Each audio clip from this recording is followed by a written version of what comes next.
Hello and welcome to Kent Tonight, live here on KMTV. I'm Chloe Brewster and here are your top stories on Friday the 10th of April.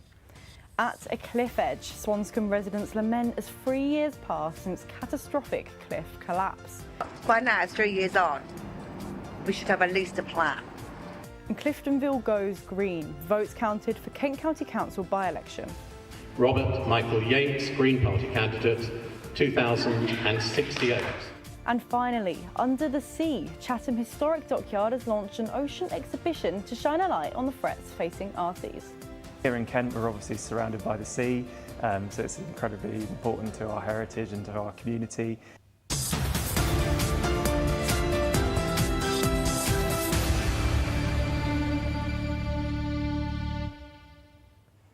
There's anger and disappointment in Swanscombe 3 years following the collapse of a cliff there.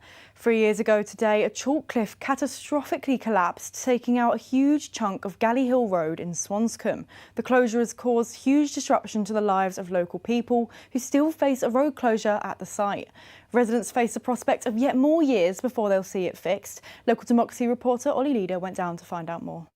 A birthday here in Swanscombe that no one wants to celebrate. Back in 2023, the town's main A road partially collapsed after a burst pipe caused a landslip, leaving a vital cut through between Dartford and Gravesend out of action. 3 years later, all the signs indicate that misery is not letting up any time soon. Try and go anywhere in and out of Swanscombe. The morning are completely gridlocked, for an evening completely gridlocked. By now, it's 3 years on. We should have at least a plan, but there is no plan, as far as I can tell. With Galley Hill Road still closed, the town's narrow streets have become a rat run for heavy lorries and commuter traffic, which is causing chaos in the town centre. The traffic here is a bottleneck, and it's all day, every day. We've got traffic, especially in the evenings. You make the appointments and they're turning up 20 minutes, half an hour later. We get clients phoning us saying, I'm driving around, where can we park?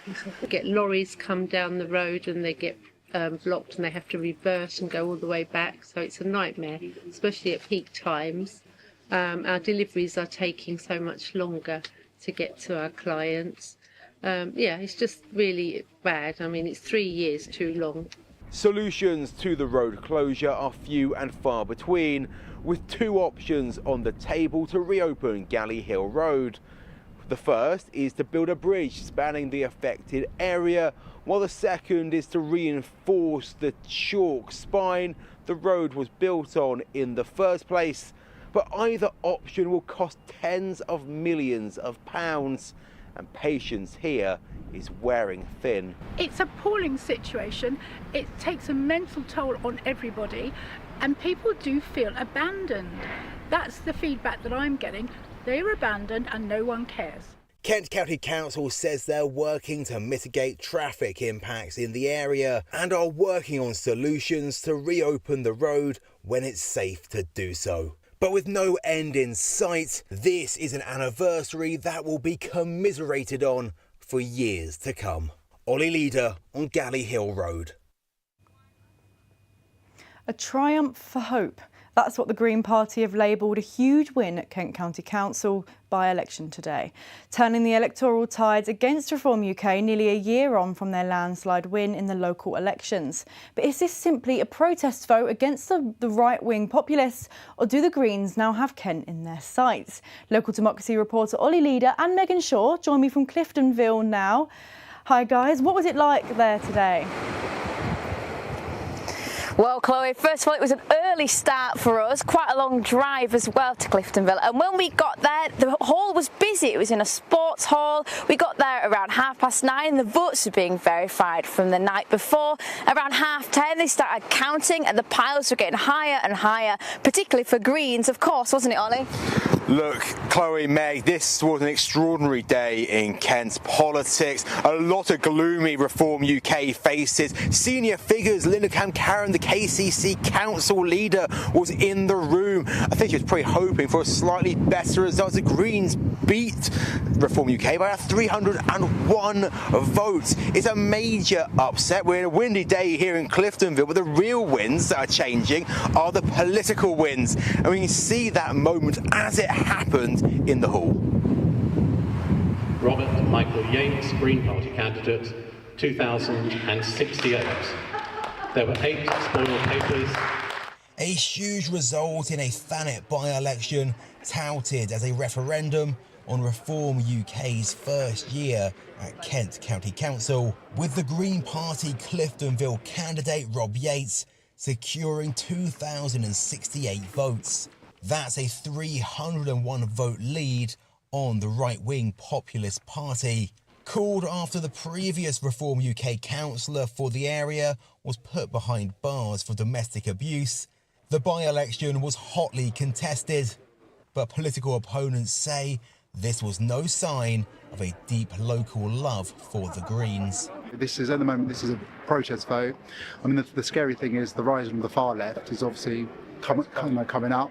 But obviously, as I said, it's democracy, and if that's what people want, that's what people will get. It was an unusual campaign that felt more parliamentary than local authority. 2, 3, yay! With senior figures like Reform UK's Robert Jenrick hitting the doorstep. But it was Green Party leader Zach Polanski that received the real rockstar reception on the eve of election day. And will win in Cliftonville as we elect Rob Yates as your next turning out hundreds at a grassroots venue to put last-minute jitters at ease. With a turnout of 37% and more than 5,000 votes cast, this was not a small win. Hope is the Green Party's motto. How high are those hopes for further electoral success in the county? 11 years ago, Nigel Farage was walking down Cliftonville High Street, and now that's a green Cliftonville High Street. So 100%, it's now Greens versus Reform in Kent. For Labour, this was a more bruising defeat. They came fourth in the contest. Concerns downplayed at the count. I'm actually really thrilled that we now don't have a Reform representative in Cliftonville. I think it's brilliant. Cliftonville have spoken. They've had enough of chaos and neglect. They've had enough of division and hate. Victory here will bring the number of Green councillors at County Hall to 6. That means they're still the fourth party in the chamber. But symbolically, this election will be a wake-up call for Reform UK and the previous political establishment. Ollie Leader in Cliftonville. And tell us about the reaction there. What were residents feeling? Absolutely, so as you can imagine, the Greens were elated, but for Reform they left quite soon after.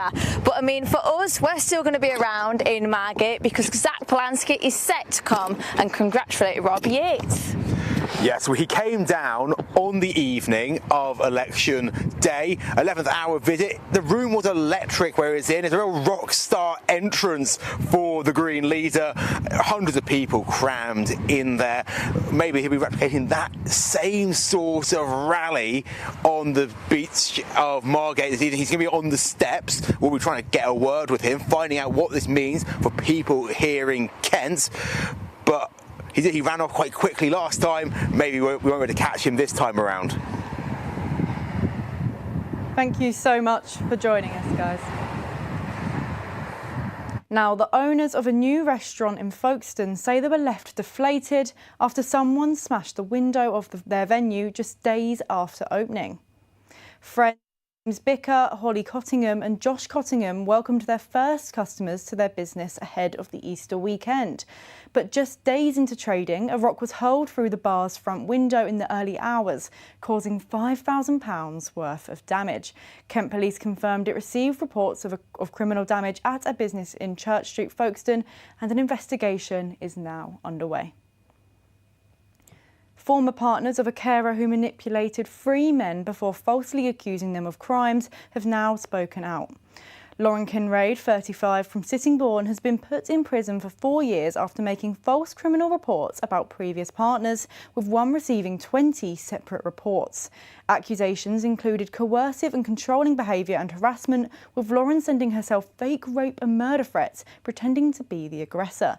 This is Peter Brown's account of his relationship with Lauren. After about 6 months, we started getting a bit romantic. She wanted to get married before she's 25. Like an idiot, I went, okay. And we got married. Everything was rosy because I was working, having a decent wage, putting money in the house. Then she just turned around one day, thinking you should move out. Until I was saying, no, I paid for everything in this house. And the next thing I knew, police were there, arresting me for controlling towards behaviour, assault, she said, etc., etc.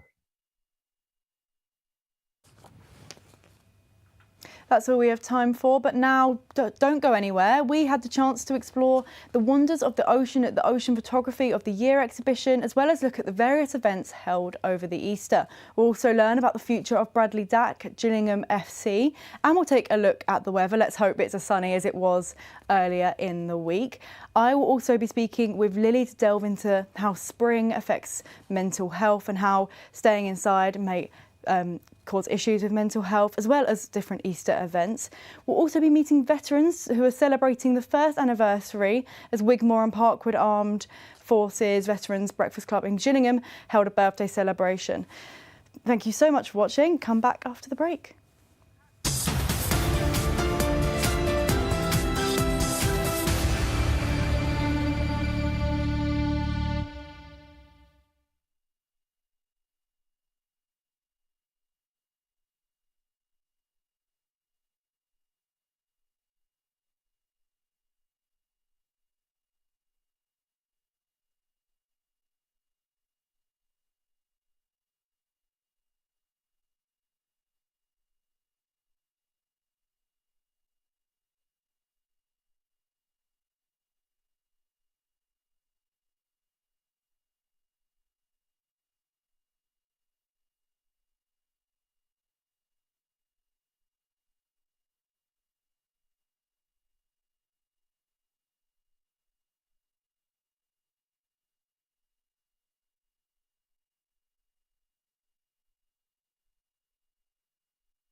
Hello and welcome back to Kent Tonight, live here on KMTV.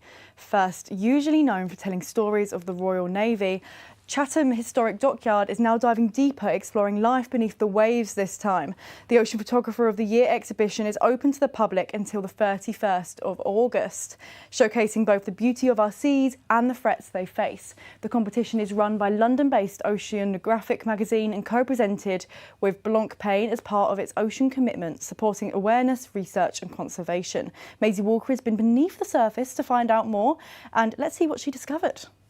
Under the sea, under the sea, darling, it's better down where it's wet. From Sydney and Cape Town to Chatham, the Ocean Photographer of the Year exhibition has finally dropped the anchor at the historic dockyard. Known for telling the stories of the Royal Navy and the men and women who worked at the dockyard, they're now diving deeper, turning the tides to reveal the extraordinary world beneath the waves. There are over 100 photographs here, and the aim is simple: to bring fresh conversation about our beautiful oceans and the urgent need to protect them. Selected from more than 15,000 entries, the images range from just tiny marine life to massive waves, whales and orcas.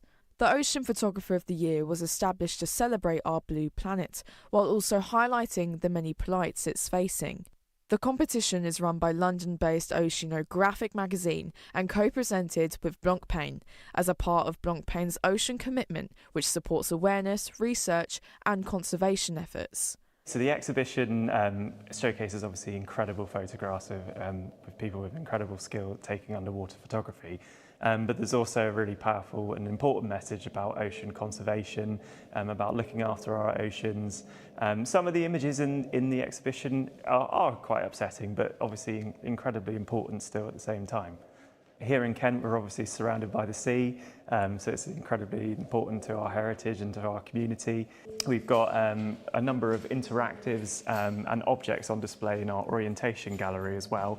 As part of that, we've got a pledge wall to give visitors the chance to write down how they, going forward, are going to make small changes and small impacts in their day-to-day, and how this can build together and, you know, hopefully create a greater planet and a better ocean for everyone. The exhibition opens on Saturday the 28th of March and runs until the 31st of August. So, whether you're an ocean fan or not, it's worth diving into, showing both the beauty of our seas and the threats they face. Maisie Walker for KMTV, Chatham.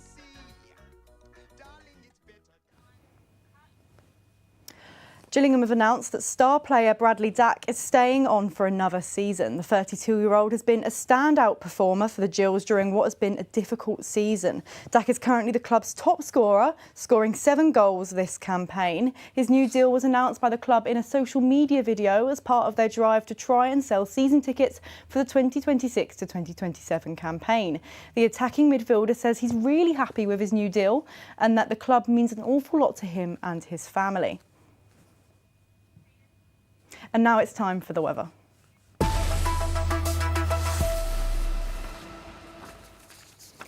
A mild night tonight, temperature staying around 9 degrees throughout most of the county, with it slightly warmer with 10 degrees in Margate. Pressing to the morning, temperatures heating up with highs of 13 in Margate and Canterbury, 12 degrees for the rest of the county. Towards the afternoon, temperatures are maintaining heats of 13 and 12 degrees. However, in the east, we're likely to see a little bit of sun. For the outlook, Sunday and Monday are around 14 degrees, partly cloudy, and on Tuesday, clear skies at 15 degrees.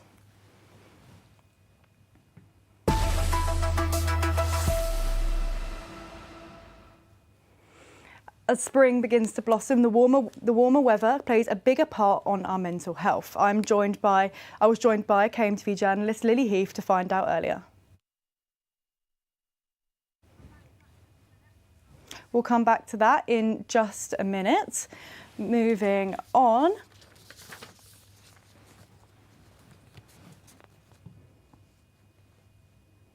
We're going to take another look at the Ocean Exhibition package with Maisie Walker. Under the sea, darling, it's better down where it's wet. From Sydney and Cape Town to Chatham, the Ocean Photographer of the Year exhibition has finally dropped the anchor at the historic dockyard. Known for telling the stories of the Royal Navy and the men and women who worked at the dockyard, they're now diving deeper, turning the tide to reveal the extraordinary world beneath the waves. There are over 100 photographs here, and the aim is simple: to bring fresh conversation about our beautiful oceans and the urgent need to protect them. Selected from more than 15,000 entries, the images range from just tiny marine life to massive waves, whales and orcas. The Ocean Photographer of the Year was established to celebrate our blue planet, while also highlighting the many plights it's facing. The competition is run by London-based Oceanographic magazine and co-presented with Blancpain as a part of Blancpain's Ocean Commitment, which supports awareness, research and conservation efforts. So the exhibition showcases obviously incredible photographs of with people with incredible skill taking underwater photography, but there's also a really powerful and important message about ocean conservation, about looking after our oceans. Some of the images in the exhibition are quite upsetting, but obviously incredibly important still at the same time. Here in Kent, we're obviously surrounded by the sea, so it's incredibly important to our heritage and to our community. We've got a number of interactives and objects on display in our orientation gallery as well. As part of that, we've got a pledge wall to give visitors the chance to write down how they, going forward, are going to make small changes and small impacts in their day-to-day, and how this can build together and, you know, hopefully create a greater planet and a better ocean for everyone. The exhibition opens on Saturday the 28th of March and runs until the 31st of August. So, whether you're an ocean fan or not, it's worth diving into, showing both the beauty of our seas and the threats they face. Maisie Walker for KMTV, Chatham.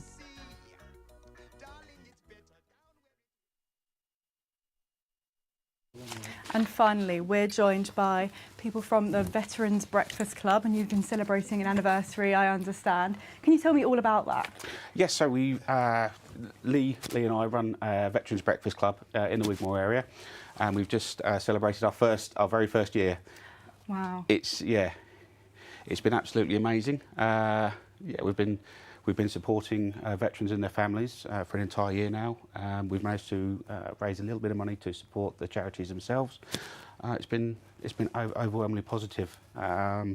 We've also, for the first anniversary, we had the worship for the Mayor of Medway and the worship for the Mayor of Dartford in attendance. It was just fantastic. It was a really great positive atmosphere. Amazing. And can you talk us through what is kind of your day-to-day at the Breakfast Club, or what do you guys offer? Essentially, we offer a safe space for veterans and their families. We'll bring them in, and you know they can have they come in and join us in a social atmosphere. You know, some will just want a cup of tea, some will sit down for a full breakfast, and everything in between. And the families, and if they need to. They can access support because there will be a registered charity there. So, unfortunately, veterans can sometimes not take the advice of civilians, but they'll say, like, your mate said, you need a bit of support, and so they're more likely to get support from professionals which are there. What was it like to have the Mayor come down to your event? Do you want to go for it? Yeah, it was a great honour. He learned something as well about veterans and what the Breakfast Club was for, how we offer the support, mainly for not just for the veterans, for their families as well, because they suffer as well. And it was very. He seemed very. He was very interested in what we was doing. Mm-hmm. And how important is it to have a safe space for veterans? It's absolutely fundamental. Some veterans are suffering with injury, illness, isolation, but also there are things such like PTSD as well. It's crucial to support those. It's fundamental, isn't it? And a lot of veterans will open up to another veteran rather than a civilian. Yes. Because we've been through the same problems. Mm-hmm. And what made you start this club? It was mainly to offer more support to veterans' families, and sort of like has been a safe space for them to go, to be in, and most importantly is to know that they're not alone. There is help out there. Yeah. That's why we have a visiting charity every month, so we can signpost them where to get the help they need when they need it.